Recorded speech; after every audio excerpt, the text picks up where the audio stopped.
Once upon a time, our earth was very beautiful. Lush green forest covered the land, and there were beautiful rivers and lakes everywhere.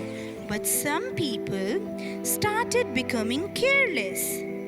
They polluted the trees, rivers, and lakes, making everything very dirty. Even the fishes began to choke and felt very sad. Then came the Blue Eco Guardian. It helped clean the rivers, lakes, and all the water bodies. Soon the water became fresh again, and the fishes were happy.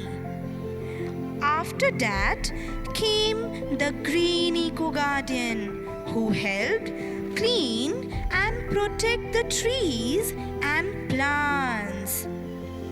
The Eco Guardians taught everyone that we should not use plastic and should always use recycled bags and other eco-friendly materials.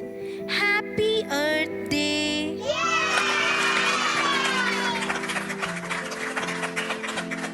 What did we learn from this story? We should not use plastic. We should not make our earth dirty. Plant and more trees. Save Earth, save life. Let's save the